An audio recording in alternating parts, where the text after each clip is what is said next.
Got Tether's British Virgin Islands address. Physical address for Tether also in Taipei. Then there's also a residential address in Hong Kong for our mysterious chief executive address for Van der Velde in Hong Kong. We've got confirmation that Giancarlo is from Milan, or that he was at least in Milan in 2019 when he was signing this. Registered persons, Devasini Giancarlo, Italian citizen in Milan.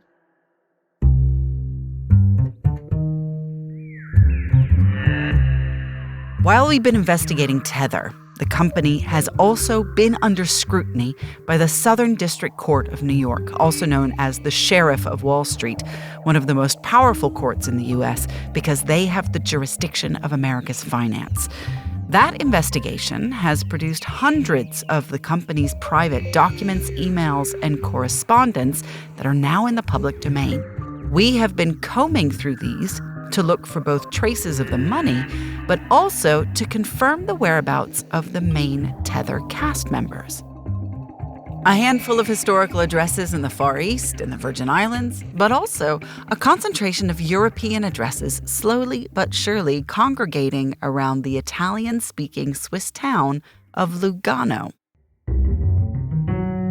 We've identified recent social media snaps of Giancarlo Devasini, the chief financial officer, sitting on Lugano's waterfront. And the chatty chief technology officer Paolo Ardoino is here often, dotted amongst pictures of El Salvador and gifs about crypto on his social media are peaks of cups of half-drunk coffee in front of Lake Lugano. Chinese language press has also reported that Tether's lesser-spotted chief executive says he has recently moved to Lugano too. But we're coming to Lugano because we have an interview appointment with someone from Tether. Paolo Ardoino, the chief technology officer, has agreed to speak with us. I'm Aleks. Welcome to Real Money from Tortoise Media.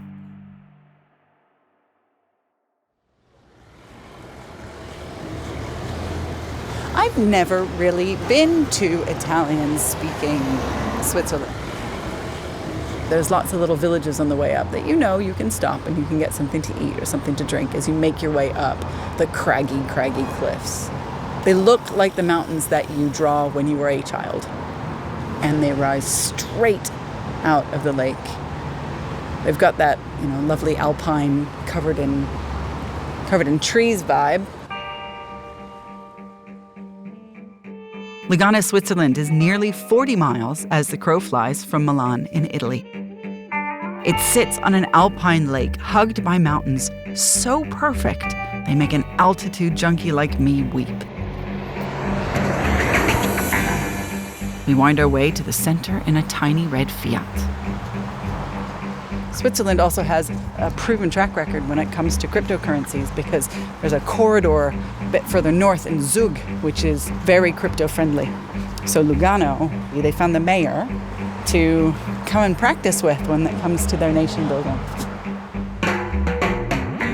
This place is a whiplash from where we've just been. In El Salvador, parking lots and private homes are guarded by men with both machetes and machine guns. In this town, hundreds of thousands of dollars worth of gemstones sit on full display overnight in shop windows in the town center with no security in sight. Wealth is abundant here, and no one is trying to take it away. I'm noticing a lot of very fancy cars.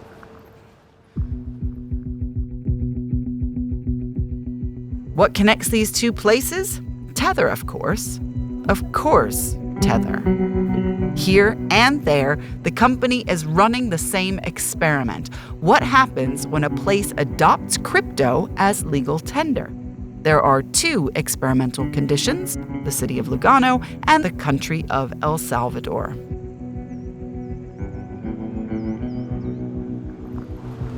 It makes total sense, given the number of Italian-speaking people who are involved in Tether, that they would move somewhere that has a favorable tax rate,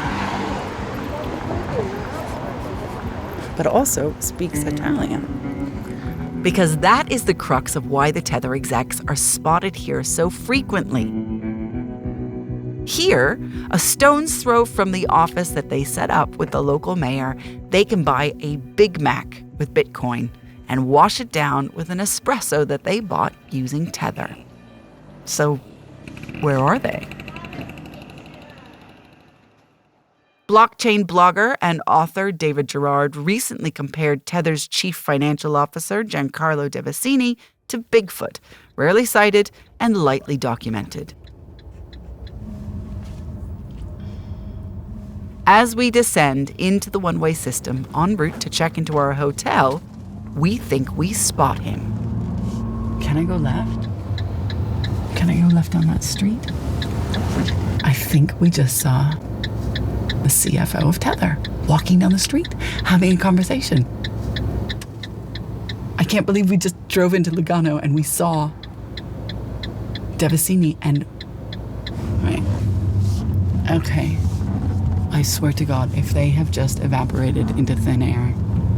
Turn left onto Viale Giuseppe Tortoise, Route 2. They've gone. Okay, I need to make a U-turn, and then I'm going to go left. Turn right onto Viale. So they could have gone this way, they could have gone straight. Giuseppe Tortoise.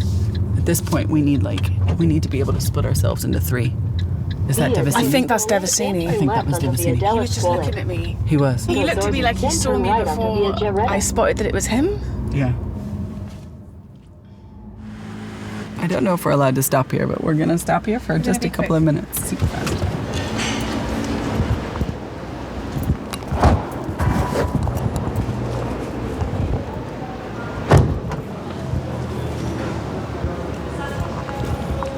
Very subtle.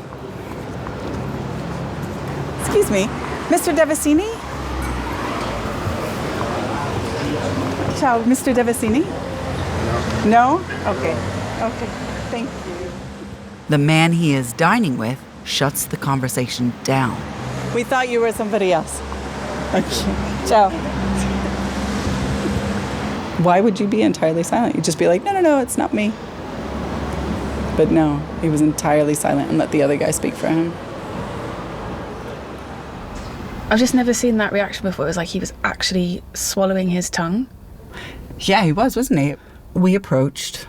He was eating something, and without saying anything, he very slowly put his fork and knife down, chewed incredibly slowly, and then he leaned back. He has very good posture. Just leaned back and just kind of left the air open. He didn't look like he didn't understand what we were saying. Yeah, he didn't look confused. He looked almost comfortable in the fact that he was going to reject us. Yeah, but he did look a little curious at first. Like I could tell he was sort of checking us out. You know, he saw the microphone, he looked us up and down, and then he made a decision.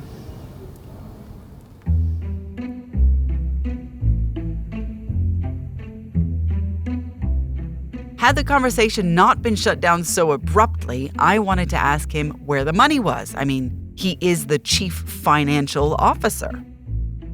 We'll put these questions to Paolo when we meet him tomorrow. Oggi parliamo di futuro, anzi oggi siamo già nel futuro. This is the newly installed mayor of Lugano, Michele Follette, speaking at the public launch of Plan B, the marriage between his city and Tether. He and the president of El Salvador have the same casual approach to public appearances. In this video, his scruffy beard and his shaggy hair, combined with tweed jacket and elbow patches, give him the air of a university lecturer. Next to him is our man, Paolo Ardoino. Paolo is relaxed, looking comfortable in a white Lugano Plan B branded rugby shirt, talking to the crowd of mostly white men in suits and ties. And after visiting El Salvador, this all seems very familiar and logical. But wait a second. This is actually extraordinary. A company that is less than a decade old is funding, to the tune of more than 100 million Swiss francs, a crypto indoctrination. Tether has so much money that they can make the future they want to happen by buying it into reality. And I realize this is the experiment that Tether is running. They've already done it in El Salvador, funding studentships and primary school classes in Bitcoin. Getting people to buy into Plan B and Lugano should be a much easier sell.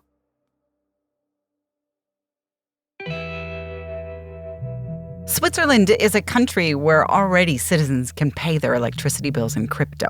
After the Swiss banking secrecy laws were repealed, the country jumped right into crypto. But does this offer less regulation or less scrutiny? Lugano was an important hub of private banking at Switzerland before the law changed, and now it's an important hub in crypto courtesy of Tether. Does it matter if Tether's stablecoin is backed one-to-one like they say? Absolutely. This vision of the future is dependent on the money that Tether says it has and the people who believe in it. This future can only become real if they are around to make it happen. We've faced a lot of slammed doors trying to get to the crux of this story, and in trying to hold the people who make the decisions at Tether to account. So when Paolo, the coder, agrees to an interview, I'm already wondering if he too will disappear into a cloud of smoke at the final hour. I am resisting sending the interview equivalent of the "Hey, are we still on?" text message when I say this out loud. I wonder if Paolo is gonna turn up tomorrow. Sorry, I did say that out loud. Sometimes it's better to say these things out loud. No, it's not.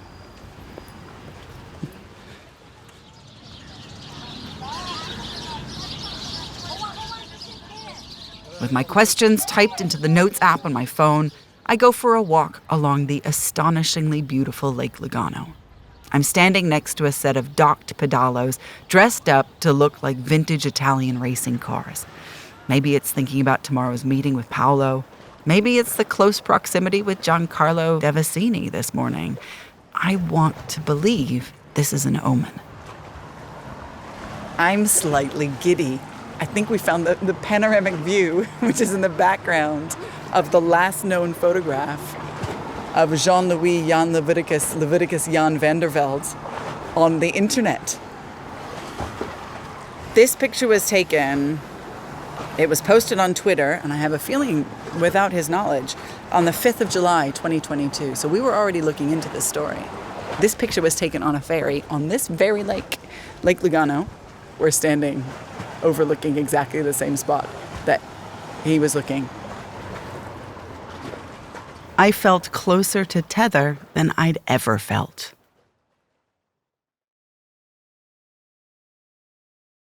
She made you go up the stairs? Hi, I'm Aleks. How are you? So nice to meet you. Thank you guys so much for coming.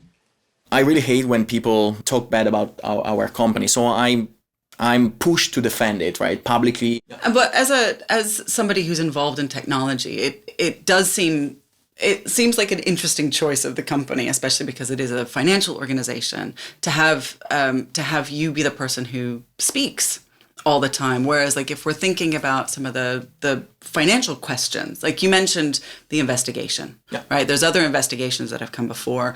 It seems strange for you to then comment on the technology rather than on some of the financial issues. And I'm just wondering about the decision. So, first of all, I'm extremely vocal as a person.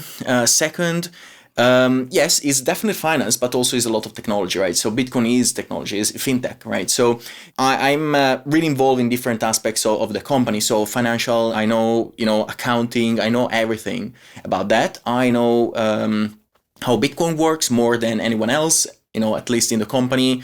I know how Tether works. I build Tether systems. I build the reconciliation system. I started building a social media presence, and so grew organically. And Jean-Louis and Giancarlo are a different age, right? When did they started this thing? Sometimes when you start a company, you don't expect that it becomes so big. But you would expect the leadership to come out of the shadows when there's been big financial and oversight headlines, like the New York Attorney General's investigation. So where are they? I think that I represent well the ethos of the company. Plus, again, for example, Giancarlo, JL, have been, spotted almost everywhere. JL teaches at the Europol. So he's always invited at Europol conferences to explain how our job works, how stablecoin works, how anti-money laundering works in the Bitcoin and crypto space and so on. It's not like sometimes people say, well, no one knows where they are. Everyone knows where they are, but they are not like a public person. They just want to do their work. They are the most brilliant people I ever met. And just like happens that they don't want to build this huge social presence. What kept going through my mind, why is Paolo the one talking about the reserves rather than the chief financial officer? I basically always was advocating for freedom of speech and financial freedom and so on. So yes, there is a lot of parts around Tether where you have to explain reserves, and I have a really good understanding of how that works, right? Can you explain to me, if I give you $1, right? What happens to my dollar when I give it to you, Tether? First of all, I have to start saying Tether only deals with big customers, so I don't want to sound cocky, but you have to have $100,000 to initiate an operation with Tether. It's easier to perform checks and really thorough checks on potential money laundering and crime financing if you have a smaller set of customers, right? If you have 1 million, it's extremely difficult. How many customers do you have then? So the active customers are around 1,000, right? Because, the threshold is quite high. If we're going to look at where the money goes, we need to start at the very beginning. So where does the money go? So I give you the money. Yes. And there's my money. Yes. So you send a wire with the money, and we accept your money. So let's say is X dollars. You send X dollars to us. We send you back X USDT tokens minus 10 basis points, because those are the commissions, right? You keep this X USDT. You do whatever you want. Or basically you give it someone else, or someone else can come to us, or yourself can come to us. You might now have a bit more because you bought some, you received some more. Like you have now 2,000 USDT. You come to us, you send us this USDT on our treasury wallet on blockchain, and we send you back the dollars. Okay. So simple as that. So then with the dollars, while we have dollars in our bank account, we take the majority. Now we invest in T-bills and in other liquid assets, right? So that is how we create a yield, so we can continue to maintain Tether sustainable. So I give you, let's just say it's 100,000, but it's $1. What happens? So you send it to our bank account, and this is the one in the Bahamas. Yes. Okay. So first of all, is it one or two in the Bahamas? We have two banks in the Bahamas. Okay. We have few banks around the world, but the two most prominent are in fact in the Bahamas. Deltec and the other one, it was public, so I'm not supposed to comment on the banks, but it has been public as well. He's referring to Capital Union Bank, a tiny private wealth management bank in the Bahamas that was founded in 2013, but they announced in April of 2022 that they were rolling out a crypto strategy. So those are the bank accounts. So nobody's concerned about reserves. Yeah, I mean, there are not exactly one single bank, but there are 4 or 5 banks that everyone uses in crypto, basically. And so if there was actually an issue, everyone would know about it, right? So the banks are talking to one another and being like, oh my God, who doesn't have that? The problem is that everything is run by people. So you expect people talking when, although this is in general private information, but still, everyone that works with us and is a customer of Tether knows that the backend is there. Yeah. There is no single doubt around that. Again, they deployed billions and they moved billions to because they knew that if they were buying Tethers, there was something to redeem with. Why do you think people are so interested in the backing and the reserves? Because if you say that everybody who's important, i.e. the customers that you have, right? Surely if they're fine with it, everybody else should be fine with it. First of all, there is competition. I find that quite interesting. I don't mean any disrespect, but we look like a couple of Italian guys that started something that no one actually understood until 2019, right? 2018, when were the first competitors, right? So people, especially in the US, pretend that they have the full knowledge about finance, and no one can innovate on that aspect apart them. I'm pretty sure that if we had another, let's say, color of the shirt, we wouldn't have all these problems, right? You can see that also when, we announced our new auditor, that is BDO, top 5 company. They say, yeah, but, you are using an Italian company. Why that? Are you suggesting that Italians cannot work as well as, anyone else in the world? I mean, I don't know. And but it's all full of that, right? It's all like, why are you not doing things in New York? Why I should do things in New York, right? So probably calling it racism is too much, but it's like that, right? So that is one of the things that we have seen through all our life, right? So everyone was looking at Tether because Tether was not really public until a couple of years ago.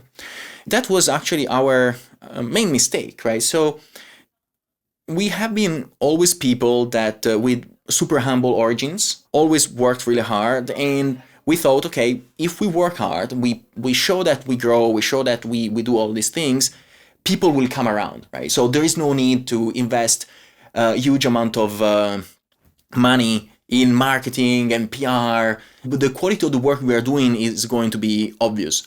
At that time, we had already closed with and settled with the NIAG, we settled with the CFTC, but we were thinking, okay, we can handle it, right? So we do the right things, we settle, but we then understood like people need information and need to have a presence and so on. It's like, yes, that was our fault to not understand that. It was like naive, definitely. We own that mistake, and but that doesn't mean that we are bad people. You've said that you've owned the mistakes that you've made in the past. There were the settlements that you made. Since we arranged this interview, another request for your reserves has come up. And so if people want information, why not just give them the information about the reserves and then they'll just back off? First of all, so I think you are talking about the class action. That started in 2019. That is a clown class action, first of all, is like $1.4 trillion and is brought forward by Kalle Roche. So he said, basically, he has plenty of videos that basically where he said that he is going to use the US legal system, the mobster way, to bring down all the crypto companies. So, that is the guy that is wanting, is interested in our information. So do we really want to give that guy our information?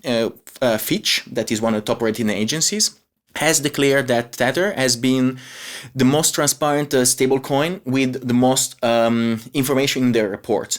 If you look at our attestation, it's like much longer than the others. And we were the first to provide the breakdown reserves. I'd love to see your portfolio. Well, there is much more information than anyone else in our portfolio. What we don't like is that to be singled out, right? There are no laws yet that ask stablecoin to provide their portfolio, right? And there is nothing to hide. I think that this is interesting when it comes to the importance of stablecoins and where people are recognizing that stablecoins are an underpinning of the space, is that people are starting to ask. I mean, surely, it feels like you shouldn't get your it shouldn't ruffle your feathers. It should be like, hey, we're getting asked for these things. This is great. We're being taken seriously. We're becoming part of, well, I suppose perhaps you don't want to become part of the of the industry, but people are taking you more seriously because they want to check out that it's going to be okay.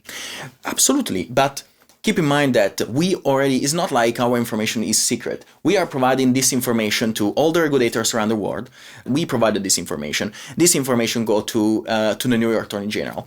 It's not like, okay, we are keeping that in our pocket and not giving it to anyone. Actually, for the people that need to check on this stuff, we are providing this information. There are always monetary and money reasons to create all that type of negative press. So I was going to ask what you guys thought about the Hindenburg bounty. Oh, well, that is ridiculous. In fact, I don't think that they paid. There is nothing to find in Tether. I don't know what your response was to that Hindenburg bounty call. I probably make a meme with a clown face. I use a lot of memes as my communication style. If you short a stablecoin like Tether, worst case scenario, so let's say that you short for one, right? Worst case scenario goes to back to 1. Best case scenario for you, if you short it, goes to 0. So they are like kind of chickens. I'm sure you have seen the movie Il Gladiatore, The Gladiator. We asked to our community, to everyone that was disputing Tether, aren't you entertained, right? So we did something that was unthinkable. We didn't only prove that we were backed, we proved that our bankings were safe, right? You could have the money and you see that in the bank account, but if your bank is not safe, then you still have the problem. No bank rejected the wires that we processed. I'm proud that that happened in the end, right? It was a super stressful moment, but I'm excited that it happened.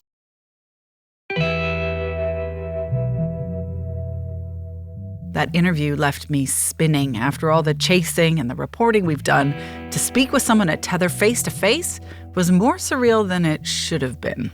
And I'm thinking, sure, it's plausible that they don't want to be transparent about their reserves because they don't want their competitors to steal their trade secrets. And yeah, I can see a world where traditionalists are hounding the company because they don't trust crypto and they don't trust who's behind it. It is threatening all of the assumptions upon which their businesses operate. And it's perfectly reasonable to assume that the invisible figures at the top of Tether have better things to do than jump every time someone asks. All of this is possible. Paolo is personable and answered the questions we put to him in detail. But I still want to know why, when they say they're interested in working above the board, they're working so hard behind the scenes to keep certain information private. Why would you hide something unless there are details in there that you don't want to be scrutinized? What would it take to see these holdings that we are trying so hard to find? While we were recording our interview with Paolo, the world shifted. FTX, the world's second most popular crypto exchange, has pretty much completely collapsed. Over $150 billion. In 3 days, that's how much the world's 15 largest cryptocurrencies lost in market value. It's because of the crypto exchange platform FTX. FTX was a pretty good product. People liked it. It was advertised as by traders for traders, and institutions trusted it. They, at some point, actually had a lot of money. Although looking at the balance sheet that came up, looks like large portion of it was coins that they themselves effectively created. Why would the downfall of Sam Bankman-Fried, also known as SBF, give us any view into a company so opaque its transparency reports have locks on them? Well, because this new economy that they're part of is close-knit. Most of the players at the level of FTX, Alameda, and Tether aren't merely competitors, they're collaborators. We know this because Bennett Tomlin, our American football player who's been tracking Tether for 5 years, did a piece of research for intelligence firm Tortoise in 2021 that gave us a window into the Tether marketplace. There's certain things I can't disclose just to protect our sources, but we gained access to some information that made it possible for us to then kind of build out who Tether was interacting with, when they were interacting with, how those flows were moving, and things like that to help us report out the full piece. They were looking for Tether's major customers, some of the 1,000 customers that Paolo mentioned in our face-to-face. Bennett found 2/3 of Tethers were issued to 2 entities, right?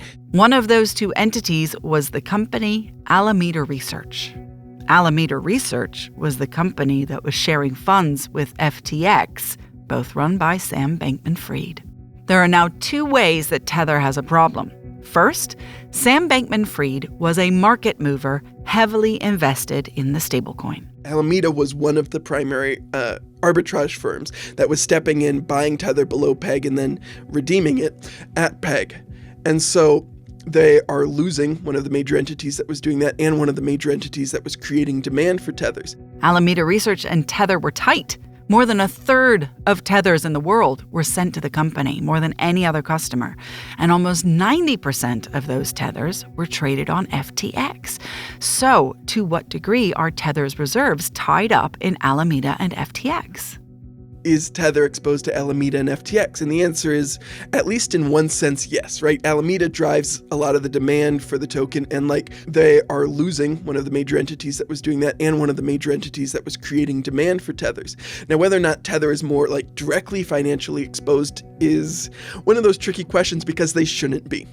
If Tether is doing what Tether is saying Tether is doing, then Tether's fine, right? They've got billions and billions of dollars of treasury. They've got all the same currency they did a day before Alameda collapsed. But what about their pole position as crypto's #1 stablecoin? Well, it's not just us who knows that Tether and SBF were so intertwined. In the run-up to the moment Alameda and FTX filed for bankruptcy, Tether depegged. The marketplace decided it was no longer worth $1. In other words, the people who had bought their 100,000 Tethers for $100,000, at that moment, they'd lost up to $6,000.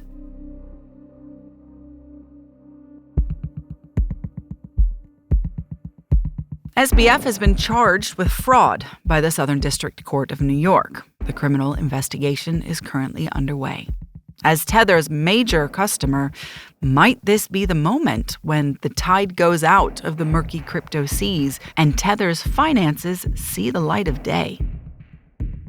Sam Bankman-Fried's multi-billion-dollar collapse has caused an earthquake across the crypto world. Tokens are falling, exchanges are crumbling. Turns out it's more than only SBF's companies that are at stake. Tether's bestie is about to be laid bare, and if there is anything FTX and Alameda have in their books about it that unlocks the company's inner workings, we're going to see it.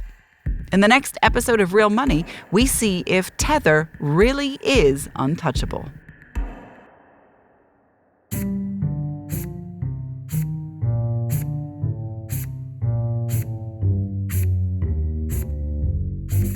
This series was reported by me, Aleks.